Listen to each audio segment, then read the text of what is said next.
Hello and welcome back to my channel. So today's video is long overdue.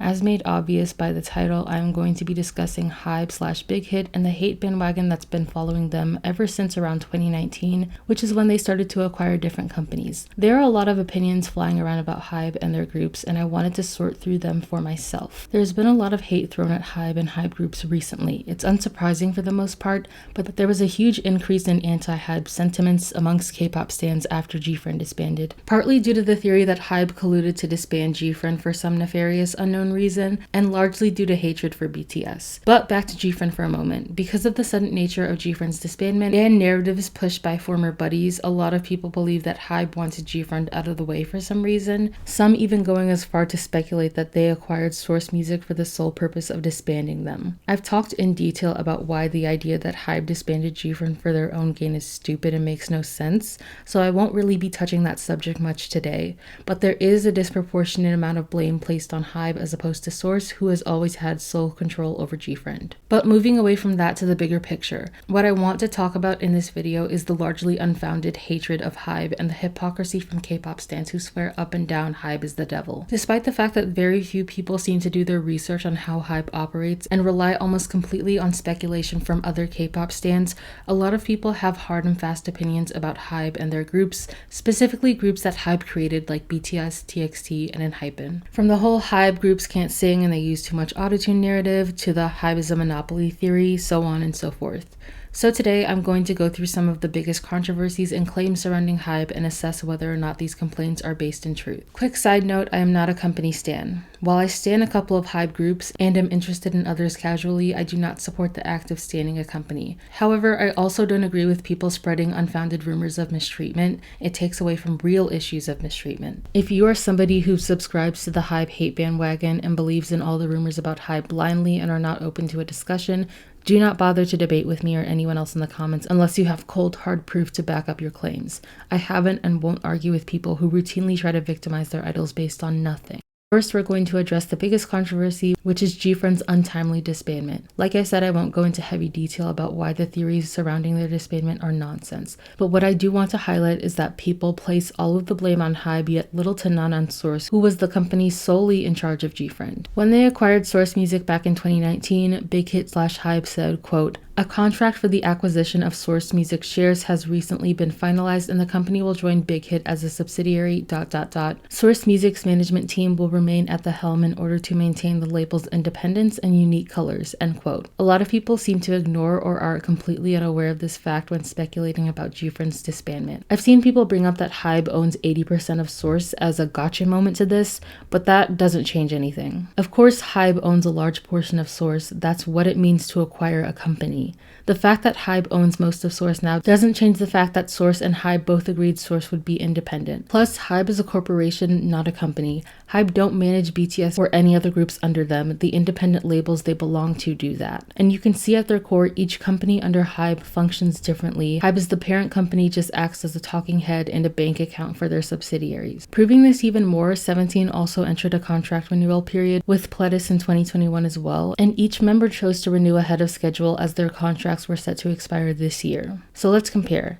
HYBE acquired both 17 and GFRIEND, with the only difference being the subsidiary they were under, and they went into a contract renewal period roughly around the same time. The members of 17 spoke openly about their decision to renew, with S-Coupe saying that Pledis had shown loyalty and cared for them throughout the years, factoring into their decision to renew. If HYBE is pulling the strings for both groups, wouldn't both outcomes be the same? Or is it that simply these subsidiaries operate independently as Big Hit / HYBE originally claimed when they acquired them? Come to your own conclusions. Oh, and one last thing. If HYBE disbanded GFRIEND as most buddies claim, they shot themselves in the foot as well. While GFRIEND may be gone, Source isn't. HYBE's financial report from 2020 listed Source as having a debt of 12.9 billion won, which is approximately 11.5 million USD, and they received a loan of 7.5 billion won, which is approximately 6.6 million USD. And while this might be just debt on paper, their moneymaker and only group is now gone, and they disbanded with no comeback in 2021. Source is still an empty nester, and while there are rumors of a girl group to debut under Source, there are no explicit hard and fast plans of any artist moving to or making their debut under Source Music anytime soon. This, in addition to the fact that they had a plethora of refunds to give out to fans of GFRIEND after their disbandment, regarding fan club memberships puts even more strain on them. Plus, GFRIEND was the second moneymaker under Big Hit / HYBE in 2020 after BTS. So while I doubt HYBE would be stupid enough to make a decision that would cost them this much money, and Source Music has been known to struggle financially in the past, once again, come to your own conclusions. Second, we're going to discuss the huge hard-on a lot of K-pop stans seem to have for HYBE groups and the whole HYBE is a monolith idea, which is largely just willful ignorance so that people can drag BTS without explicitly saying they're dragging BTS. The whole HYBE groups can't sing, HYBE groups use too much auto-tune jargon has proven itself to be hatred for BTS, poorly disguised as criticisms of all groups under HYBE.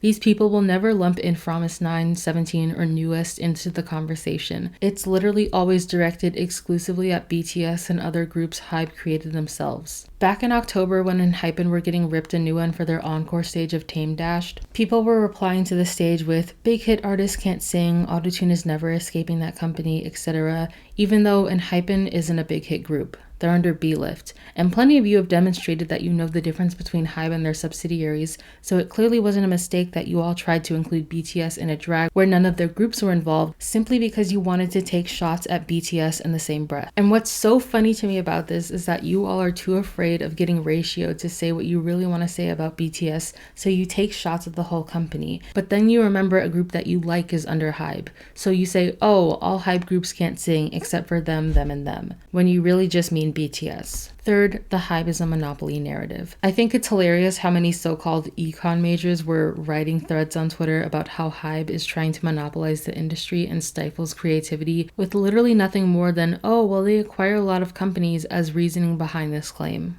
There are 6 companies currently under HYBE, 3 of which they created or helped to create. It's also not uncommon for a company of their size to have subsidiaries, with all of the big 3 companies having their own subsidiaries as well. It's also weird how people are trying to turn a company acquiring another smaller company into a bad thing. HYBE is a huge and very wealthy company, and 2 labels under HYBE, Source and Pledis, have had financial trouble in the past. And when the company suffers, the groups underneath them suffer. If anything, being acquired by HYBE gives these groups one less thing to worry about, since they're no longer trying to prepare for a comeback while running on literal fumes. Plus, for all the shots being fired at HYBE over their supposed monopoly on the industry, I'm surprised more of it isn't directed at CJ, E&M, and Kakao, who literally own half of the K-pop industry. K-pop stans were pissed when it came out that HYBE tried to buy shares in SM last year, yet said literally nothing when CJ, E&M bought shares in SM just 5 months later. And Kakao has demonstrated how much control they have over the industry when they failed to come to an agreement with Spotify over distribution, and 90% of the K-pop industry was removed from Spotify with the exception of the big 3 and HYBE. Both of them combined control way more of the industry than HYBE could ever hope to own. Yet there is significantly less criticism of them compared to HYBE, with most people not even knowing that their favorite group probably belongs to a subsidiary of Kakao or CJ, E&M. HYBE acquiring a few small to mid-sized labels does not mean they have a monopoly over the industry, not even close to it. And as for the stifling creativity claim, that's honestly bullshit. All HYBE groups have their own unique style and sound. In fact, a lot of you probably stan, if not are casually interested in a HYBE group. There are a variety of different sounds under HYBE because of the different subsidiaries under them and the creative direction each of them decide to go in. Each group, even the ones who were formed by HYBE, all have different sounds, concepts, and styles. To claim HYBE is trying to stifle creativity shows a lack of understanding about how HYBE operates. Fourth is that a lot of you are throwing stones while living in a glass house. I've noticed that particularly SM stans will write whole essays about why they hate HYBE while praising SM. Like I said earlier, when it was revealed last year that HYBE almost acquired shares in SM, the girls were mad. I had never seen so many people go to bat for SM before. People were saying that HYBE needs to leave SM alone, that they would ruin SM groups, that Lee Soo-man was a misunderstood genius, when on a regular day you all would be complaining about SM mistreating your faves. Like, how do you go to bat for one of the worst companies in the industry and then turn around and write essays about a company where the worst thing they've done so far is have shitty customer service regarding merch? Several idols under SM Entertainment have filed lawsuits against them for poor treatment, and there are plenty more controversies that haven't been taken to court over SM's treatment of their idols. SM Entertainment is literally the reason why there are so many negative stereotypes around K-pop,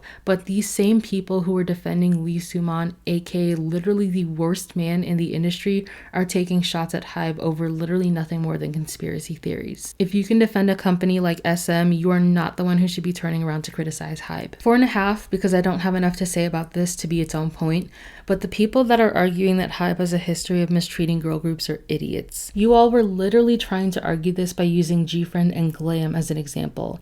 Now, I could sort of understand GFRIEND, but GLAM? You're trying to argue that GLAM was treated poorly? One of the members was a literal criminal who essentially fast-tracked GLAM's disbandment and was caught blackmailing an actor. And even before that happened, 6 months after their debut, one of the members was supposedly forced out of the group due to rumors that she was assessing for Lee Tuk, a member of Super Junior. If you're going to argue that HYBE has a bad history with girl groups, you could at the very least not use GLAM as an example, since one of the members is a literal criminal and another is at the very least suspected of being one. And lastly, and probably my biggest beef with the HYBE hate bandwagon, the unfounded narratives that HYBE groups are being mistreated. It seems like whenever anyone tries to add any nuance to the HYBE hate bandwagon, they're bombarded with people calling them a company stan, when in reality, they're just calling you all out for lying. If you've been subscribed to me for a while, you know one of the things I've criticized the most about K-pop stan culture is the ever-present urge to victimize idols based off of nothing. There is real mistreatment within the industry happening that gets swept to the side in favor of people mass emailing companies because they feel like one member is getting prettier outfits than the rest of the group. Like if HYBE was half as nefarious as people claim it is, I would call them out. I'm used to standing groups who are under a company I hate. My other group is literally Red Velvet. And a lot of you are not taking into consideration that you just don't know enough about the inner workings of HYBE to definitely say whether or not any group that has been or is under them is being mistreated. These victim narratives also strip idols of their independence, and it's largely what leads people to becoming manti/solo stans. A lot of you assume that you know what your bias wants and that you know they're being mistreated even if they haven't said anything about it themselves.